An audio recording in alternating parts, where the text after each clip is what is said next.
안녕하세요. 성경과 함께하는 바이블 에듀입니다.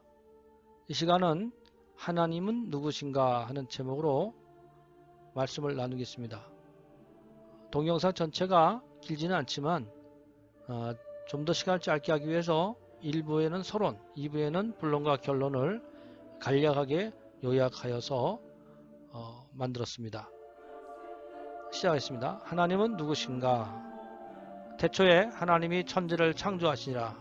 창세기 1장 1절입니다. 첫째로 역사 속에 있었던 철학적 신존재 증명 개념만 잠시 말씀을 드리겠습니다. 첫 번째는 우주론적 증명이 있습니다. 이것은 모든 원인의 원인을 소급하면 최종 원인은 부동의 원동자인 신이다 하는 그런 증명 방법입니다.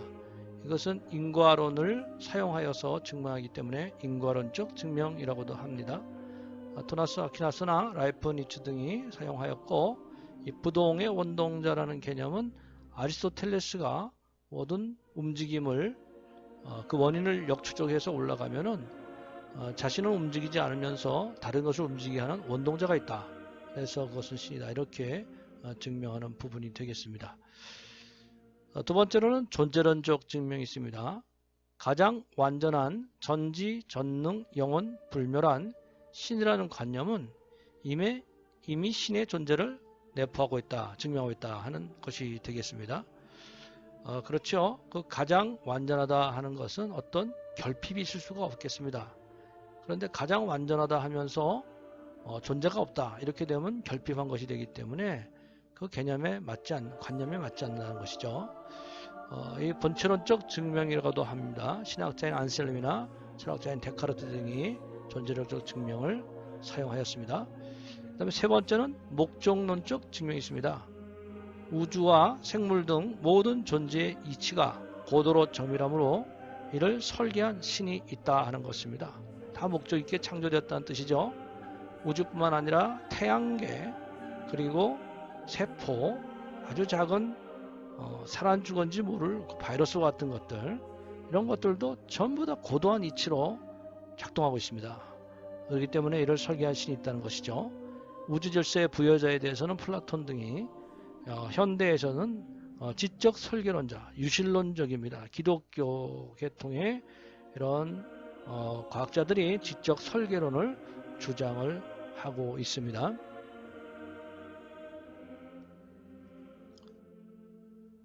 두 번째로 과학적 방법을 통한 신존재 이해가 되겠습니다. 과학적 방법은 주로 경험과 실험이 되겠죠. 경험과 실험을 통하여서 신의 어떤 존재를 증명하는 것이 과학의 과제는 아니지만, 대략 과학자들이 이러한 어떤 생각 속으로 좀 수렴하고 있지 않는가 이렇게 생각이 들어갑니다. 물론 과학자들 중에도 기독교인도 있고 신을 믿는 사람들이 있습니다. 자, 우주론인데요. 우주는 빅뱅으로 만들어졌을 것이다. 빅뱅이라는 것은 태초에 거대한 폭발이 있었다는 것이죠. 이 거대한 폭발을 통해서 우주가 만들어졌다, 지구가 만들어졌다 하는 그런 주장이 되겠습니다. 두 번째로 인간론이나 생물론인데요. 사람을 포함한 생물은 진화를 통해 만들어졌을 것이다 하는 주장이 되겠습니다. 찰스 다윈 이후로 이런 진화론적 사고가 과학계에 가득 차 있겠죠. 이것이 과학적 방법이다 생각합니다. 그 다음에 세 번째로는 불가지론입니다.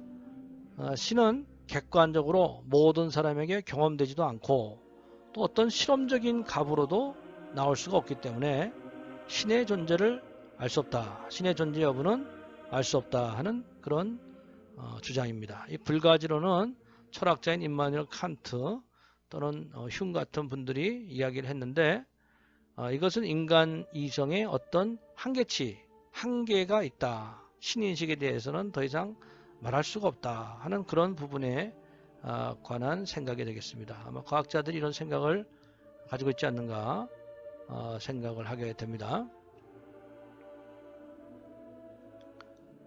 세 번째로는 계시적, 성경적 방법으로 하는 하나님의 존재가 되겠습니다. 첫 번째로 인간이 어떤 철학적 방법을 통해서 완전한 신의 관념에 도달할지라도 그것이 꼭 기독교의 하나님이라 이렇게 주장할 수는 없다 하는 것이죠. 완전하고 무한하며 유일한 그런 신이 있다 한다 할지라도 그것과 기독교의 하나님이 같을 수도 있지만 완전하게 일치된다 이렇게 주장하기는 어렵다 하는 그런 내용이죠. 그 다음에 두 번째는 인간이 과학적 방법을 통해 신의 존재를 알 수 없다는 불가지론에 도달하였다 하더라도 그것은 인간의 지적 능력의 한계이지 하나님이 존재하지 않는 것은 아니다 하는 것입니다. 그렇죠. 뭐 과학으로 아무리 실험을 한다 그래도 내가 모른다고 하여서 하나님이 없다 이렇게 말할 수는 또 없다 하는 것이죠. 인간 이성의 한계가 되겠습니다.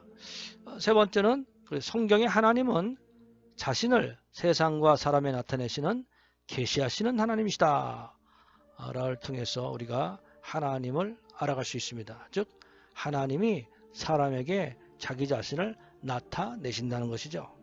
그랬을 때 사람이 하나님을 알 수 있게 된다 하는 것이 성경의 방법, 성경의 계시적 방법이 되겠습니다. 네 번째로 성경의 하나님은 누구신가?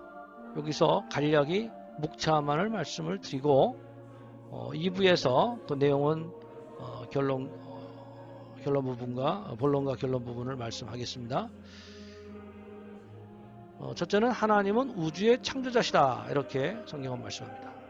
두 번째 하나님은 사람의 창조자시다 말씀합니다. 세 번째 하나님은 영이시다 말씀합니다. 네 번째 하나님은 전지 전능 영원 무한하시다 말씀합니다. 다섯 번째 하나님은 세상과 사람의 삶을 섭리하신다 다스리신다고 말씀합니다. 여섯 번째 하나님은 구원자이시다 말씀합니다. 일곱 번째 하나님은 죄악에 대한 심판자시다 재판장이시다 말씀합니다.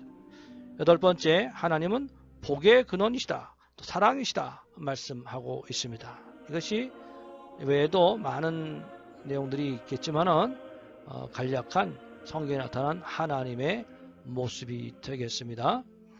우리가 하나님을 알고 깊이 성경을 묵상하면서 하나님께서 사람을 왜 만드셨는지 이 우주를 왜 만드셨는지 잘 알아가는 것이 우리 하나님 말씀을 공부하는 또 성경을 알아가는 그런 영적 지혜가 되겠습니다.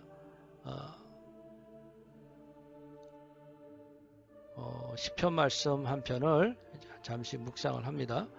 여호와는 나의 목자시니 내게 부족함이 없으리로다.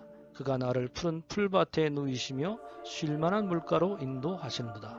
내 영혼을 소생시키시고 자기 이름을 위하여 의의 길로 인도하시는도다.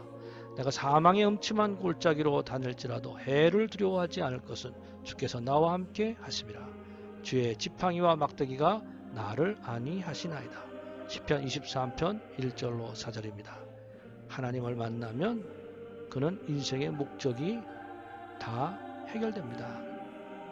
온 우주가 왜 존재하는지, 사람이 왜 사는지, 또 사람은 어디서부터 와서 어디로 가는지 성경을 통해서 우리가 하나님 만나면 그 인생의 궁극적 질문이 해답을 얻게 되는 것입니다. 2부에서 조금 더 자세하게 간략하게 또 말씀을 드리도록 하겠습니다. 감사합니다. 하나님의 은혜가 함께 하시기를 바랍니다.